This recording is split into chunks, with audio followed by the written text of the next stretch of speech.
bring Garry Cobb in now from Fox 29. And before, Your Honor, I start ruining the question here before we get Garry Cobb. By the way, Jared Gunn will join us at 5:30 as well. G. Cobb, man, what do you make of these hires? OCDC. Well, they got the people they wanted.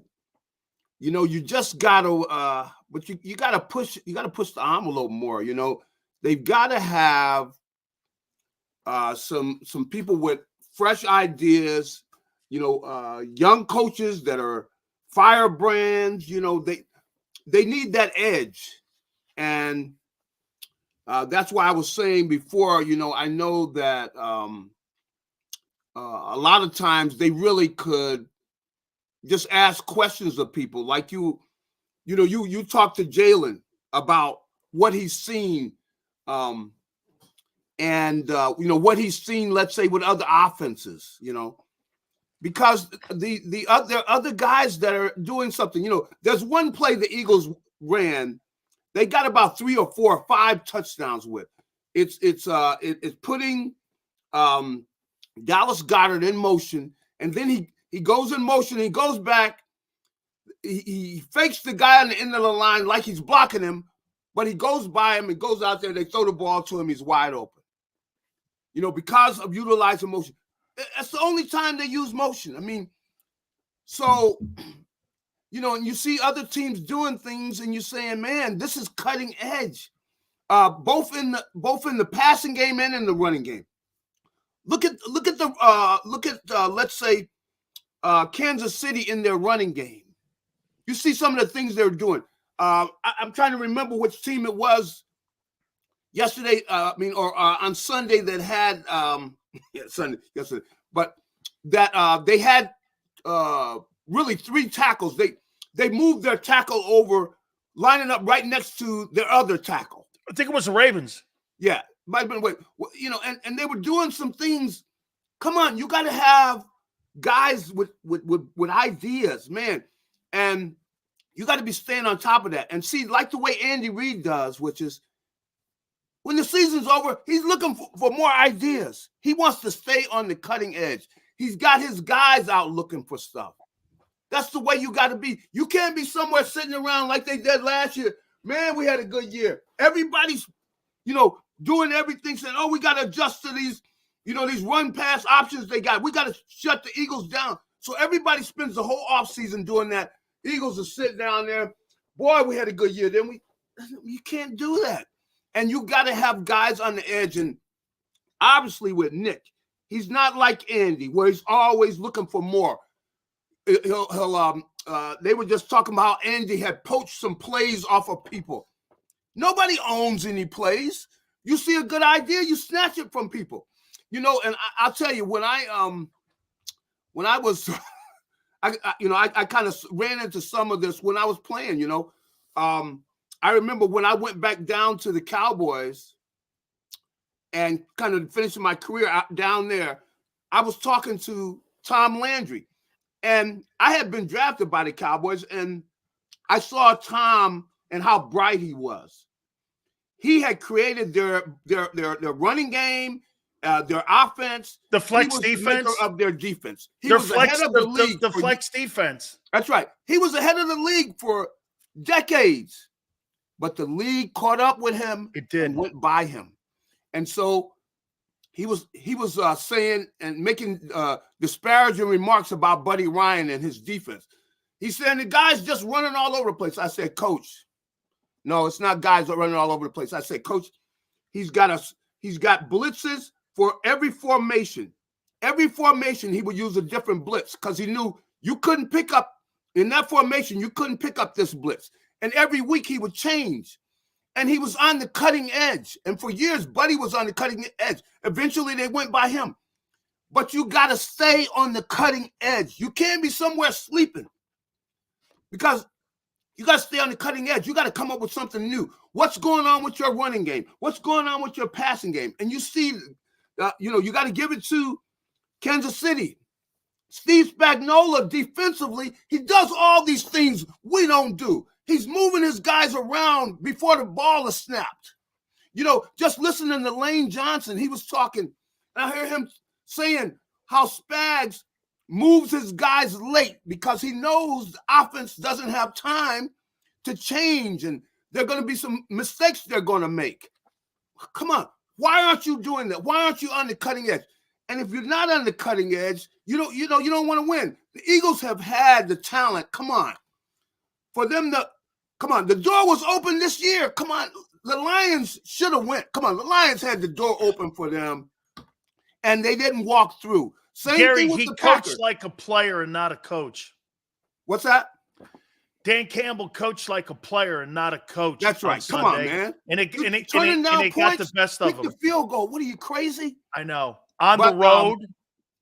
Yeah, he just overdid it. But the thing is, though, you've got to be cutting edge nowadays, even more so maybe than in the past. The ideas are right there. You can poach people's ideas. Either you take their staff or you look at the tape or whatever. You do your homework. You know all these people around the league, but you got to be on the edge when it comes to the ideas. Come on, that is a disgrace for the Eagles with as much talent as they have offensively, to where they can't have games where they don't hardly do anything. It's got to be something that they correct. I don't know if Nick can do that. I don't know if Nick's that kind of guy, but they need to have somebody with foot up his behind. You think Nick Sirianni's a lame duck coach, Gary? Yeah, unfortunately, come on. He's a lame duck. I mean, he's sitting over there, and they're going to come up and say, "Oh, no, that's not your area." I mean, I know he doesn't want to. You don't walk away from the money, but come on, he's over there. He has really basically had all his power taken. So you got him. I mean, it's like somebody being president, but they can't make any decisions, and that's what the position Nick is in. Maybe what he can do, and maybe he'll emphasize on this, which is cheerlead from the sideline. Hey, Gary, let me say this about Kellen Moore, and you tell me if you agree or disagree. Mm-hmm. I look at the hiring and I go, okay, well, let's take a look at this. Almost all the Eagle guys, offensively, skilled-wise, had career years. So it really wasn't about the numbers like you see with Kellen's teams with high scoring. They were 8th in scoring or something like that, 26 points a game. They 2,000-yard receivers for the second year in a row. Swift had a career year. The quarterback had more passing yards than any year he's ever had. I mean, I don't know if it's about numbers and scoring compared to winning. And on the teams that he's been with, they were 43-40. Again, look, defense, personnel, a lot of that's not him, but are you winning games with the offense that you're putting on the field? And I go like this. Name me a quarterback in the last 5 years that he's been a coordinator in the league that he's developed and put in a position where you went, shit, because Dak this year, Kellen Moore leaves. Dak's better. Kellen Moore goes to Los Angeles with Herbert. Herbert's worse. And now you're trying to tell me, like Nick said, that we love the fact that Moore's got the skill set of Hurts. I'm like, well, can you show me that sample size where you coached a dual threat guy? Because that's not true. I don't know of anybody he's ever coached that has the skill set of Hurts. So this leads it to here.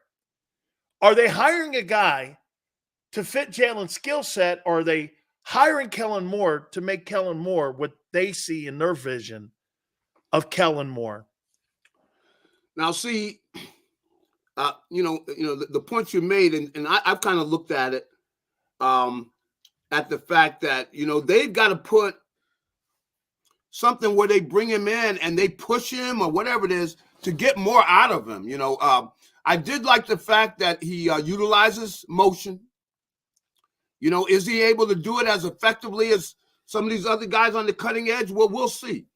But they definitely, you got to be utilizing motion. I would want to see that where Jalen's under center more, because I know just from playing the linebacker position that when you go play action pass and you're under center, it's tougher, for as a linebacker to get a good read and you really can give a real good fake pass. I mean, a real good run fake, so I know that, but can I say that he's going to be the answer? Clearly, he hasn't been the answer to the places. The guy got fired a couple years, he's gotten fired. So he definitely can't expect him to be the answer. And that's why ultimately, they got a problem, because you need a head coach who's able to put his foot up people's butt. But can Nick do that? No, he's a cheerleader. Nick can't do that. I mean, you need a head coach. Sometimes and nor do they. I don't. And Gary, nor do I feel they want him to. I know, because he doesn't have the expertise to come in with the credentials to where he can make folks jump. Go, yeah, man. I'll follow you wherever. He doesn't have those credentials, so it's going to be interesting to see how this works out. But I don't think you could look at it and say, well, boy, this is going to all going to be great. I think a lot of it is going to come down to Jalen Hurts. I mean, he is going to have to, and I think he is the kind of guy, he wants to get better. So he's going to be there. And I know he's the kind of guy that, takes coaching and everything. But ultimately, he's going to be the one to have to make a call. And that's why I want to see him be strong as taking a leadership position, because he's got to decide, okay, hey, coach, I like this. I'm not crazy about this here, coach. I think this will work. But somebody's got to be making those calls. Nick's not making that call. So this is going to be something that could blow up. Absolutely. I mean, Gary, let me go over to Fangio here now and explain to me here on this hire. So let me read you some things that I wrote down that people told me. And Dave Wannstedt, good friend of both of ours, told me a lot about him. He goes, don't expect the blitz ratio to increase from what you guys are doing now, because it's not. Correct. He believes in contain and control, which Dave said it's more of bend but don't break. And I'm going like this. Well, shit, it's the same stuff they've been doing for 3 years. He believes in forcing dink and dunk. Now, you have to have corners and linebacker play to be able to force your teams that you're scheming against into dinking and dunking. He believes in balanced level. Well, some of the folks out there don't know what that means. He believes in a balanced D-line, linebacker, secondary. He wants everybody kind of in the same room. So that they're all, like, talent-wise, kind of in that room. Could be A+, B+, C+, whatever they want. He wants to see some balance. Well, I say this to you. Well, shit, this is the same stuff they've done. The only thing they've done here is they hired a more experienced Jonathan Gannon. That's what they did. I mean, this is the kind of defense they want. They want a defense where you're not. So they don't believe it was coaching. I mean, they don't believe it was personnel last year. They believe it was coaching. See, that's scary. I think it played a role in it to a degree, but definitely some of it was the talent. Come on, and they admit to it at the linebacker position. They go, look, we're going to get the linebackers last. I mean, their linebackers, I think all together, what they had, $6 million for all the linebackers. Come on, you get a decent player, it's going to cost you $8 million now. So how are you going to have all your linebackers? You got, let's say, 8 linebackers, and you got $8 million. Come on, they're going to have to spend more than that to really have some good linebackers. And again, ultimately, if you want to shape things, you got to have that head coach has got to be the ultimate one with the vision, because he's got to be able to push people, man. I mean, we both played. We have to be honest. Look, a good coach, I've been chewed out. Who hasn't been chewed out? You figure, hey, if the coach thinks I can be a good player, he's gonna let me know if something doesn't happen right. Now, Nick is over there. Who's Nick? Who's Nick gonna chew out? They're gonna go, oh, coach, okay, all right. Let me expand on what you're saying for a second here. Yeah. What do you feel Because I had a debate earlier with my guy Tony and a couple people. Mm-hmm. What do you feel with when you're watching Andy Reid coach and you're watching a guy build a dynasty, and the word was it was just time to go for him because 14 years and that it was just time. Yeah, it was. So they divorced him. He didn't want to leave. Correct. He goes to Kansas City and he's building a dynasty where now he's going to his 4th Super Bowl in 5 years. That's right.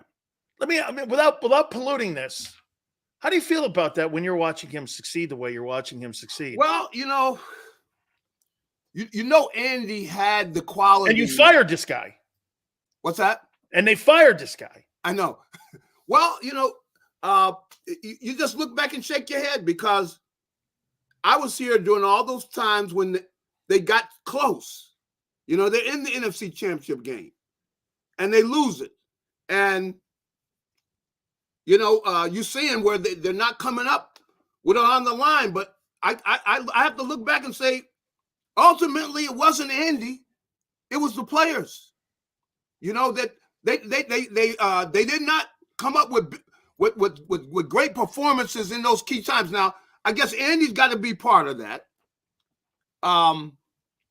But ultimately, you see, I just see that doggone Mahomes out down there. He shines, man. The dude makes plays, doesn't turn the ball over. And unfortunately, look at some of the guys that were there. Donovan, great player and everything. He didn't have his best games, in those NFC Championship games when, you got to go up and really, it's. But here, watch this too, Gary. In Kansas City, just like in Philly, he didn't believe in wideouts. Do you know they don't have a 1,000-yard receiver on that team for the second year in a row? I don't think they're in their Super Bowl for the second year in a row, and Mahomes is going for number 3. I know. I mean, he's kind of doing the same shit he did in Philly, not spending any money. Look at Pacheco. He's like a 6th or 7th round draft choice. Yep. You're spending no money except for the tight end. You traded away Tyreek Hill. You use that money to retool your defense. Mm-hmm. I mean, they're not really spending a ton of money except for the quarterback. Everyone else you're right. And did he not do that in Philly? He did it was a lot of the same type of things, even defensively. You had Jim Johnson was the defensive coordinator then. Steve Spagnuolo, I have to give. McDermott was on that staff too, if I'm not That's mistaken. right. McDermott was on that staff. That's right. Leslie Frazier, all those guys were there. I have to say that I just take my hat off to Steve Spagnuolo, though, man. I mean, defensively, really all year, their defense got them where they are. Fantastic. I mean, they have played great defense, and all the things they're doing, they're ahead of everybody. Really, everybody's following them. And I tell you, going into the Super Bowl, I have to favor them because of their defense, man. Their defense has outplayed the 49ers. They've been a better defense than the 49ers. Held Baltimore to 10 points. I know, man. Just great football, and they just do an amazing job both against the run and the pass. But the things they're doing in their secondary with the way they're moving and blitzing with those guys, and they got DBs that like to tackle. Imagine that. I'm going to make one last point to you here about over on the NFC side. I made a comment last year that Brock Purdy makes $870,000 this year. Mm-hmm. He's 60 minutes away from making it, winning the Super Bowl. Yeah. He's 60 minutes away from a guy making less than $1 million. I mean, Gary, less than $1 million. Shit, we had guys in our time making over $3 million. We have a guy now that is going to be potentially a Super Bowl MVP. That's going to be a $900,000 guy. And they got 2 more years of this. I know. Him on that contract. I mean, would you rather spend $50 million on a quarterback, or would you spend enough money on a quarterback that could get you to the game and help you get to the game? Because finding a Mahomes and Brady is like finding a needle in a haystack. Don't you think it's better to build a team like the Niners do than to try to find a needle in the haystack? Well, you know that's an argument that a number of the GMs, you hear them, and you hear people talking about that and everything. That is fascinating, they got him in that position and they got this situation. Of course, if you are building a team, you would like to be in that situation because you don't have to pay the quarterback yet.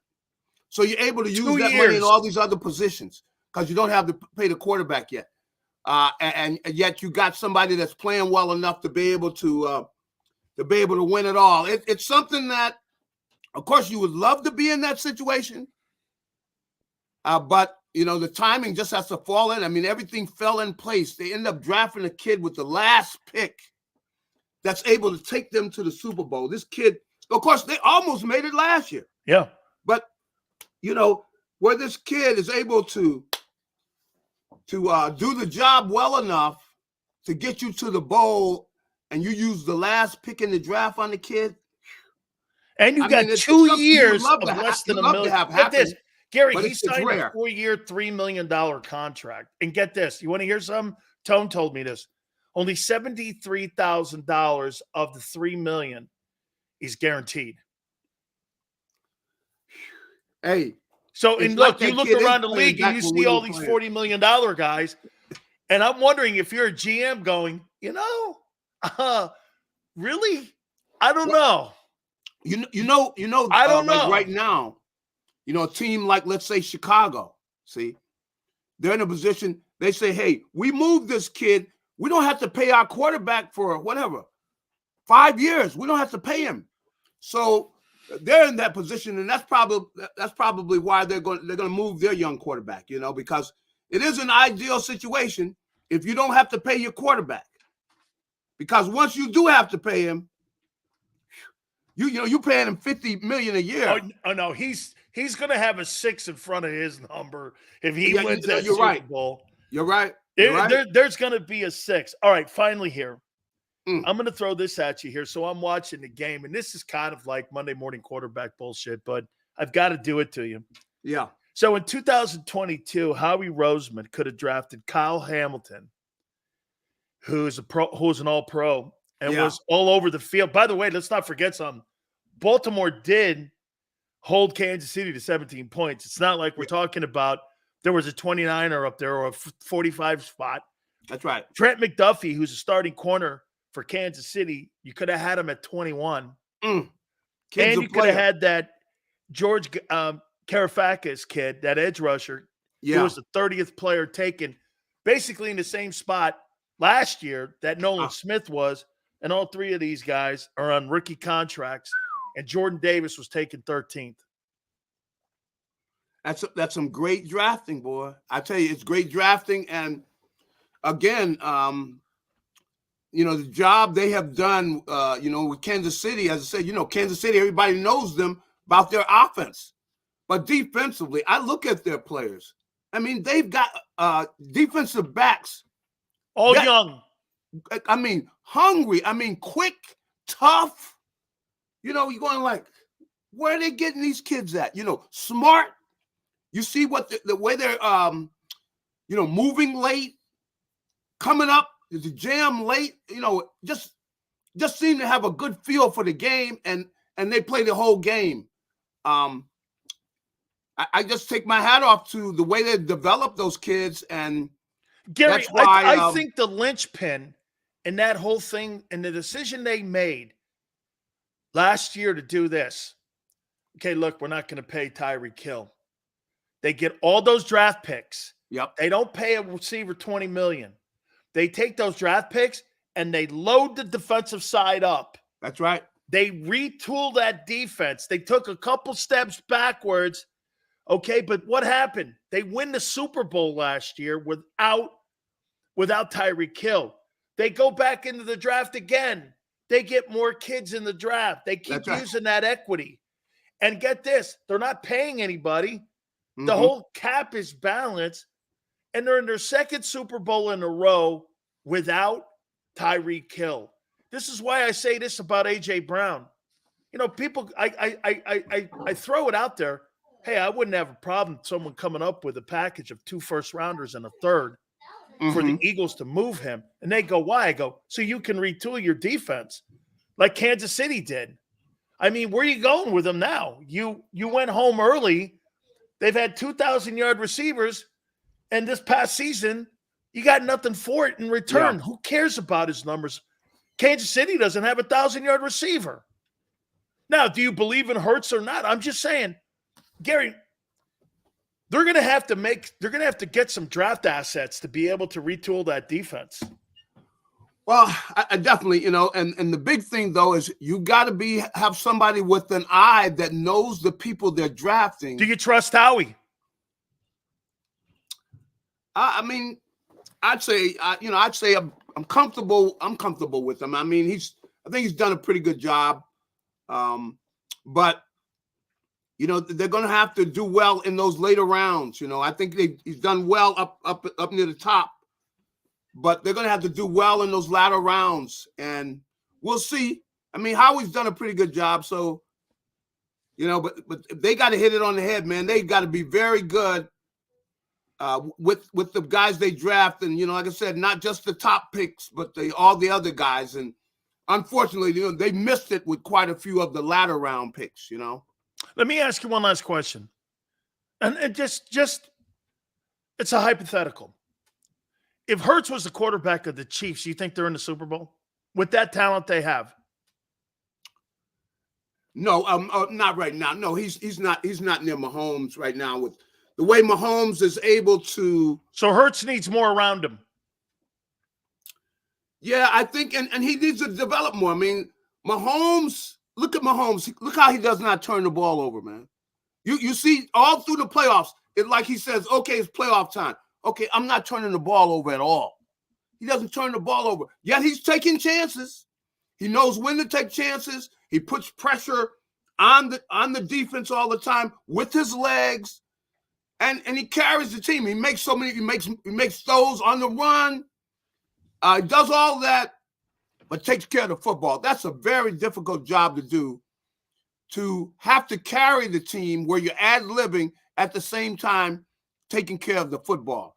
And really, that's probably where Jalen needs to grow the most. I mean, there are times you put that ball up there, but you got to know times when you shouldn't put that ball up there. And you got to take care of the football. And it also comes down to, really, because you look at the Ravens game. The Ravens don't turn the ball over, they probably win the game. But they turn the ball over. The Chiefs didn't. Chiefs going to the bowl, that's ultimately what the difference was in the game. Absolutely. Yeah. It's going to be interesting, man. It's going to be completely interesting. They got their work cut out of them. They got some big decisions to make. They're going to have to make some decisions where, you let go of some people maybe that are popular around here. It's, you got to let them go. Absolutely. Absolutely. Garry, I appreciate it, my friend. Thank you so much. Have a good one. You got it. Garry Cobb, Fox 29, our good friend. Hey, don't forget, Derek Gunn's going to join us at 5:30. We're going to get D. Gunn's take on the coordinators as well. Again, the hiring of the coordinators is like talking about drafting NFL players the following Monday from the draft going, Sills, what do you think? I always tell people, how the hell do you know he doesn't even have a jockstrap yet? He doesn't even have his helmet. You don't know if it's a good pick or not. You've got to see him get on the field, and if his game is conducive to what they're asking him to do. You don't know that. In OTAs and minicamp, same with coordinators. Okay? You don't know until you see these guys in-game situation. Remember last year, all you guys told me that the coordinators would not be a problem that they hired. He said there wouldn't be a problem. I said, I think it's going to be a bigger problem than you think. Just because you have the same playbook doesn't mean you know how to use the same roadmap. Okay? All right. I'm going to look at the conference championship games a little bit. We're going to reset going into the next hour. Derek Gunn's going to join us at 5:30 Eastern. Keep it here on the National Football Show.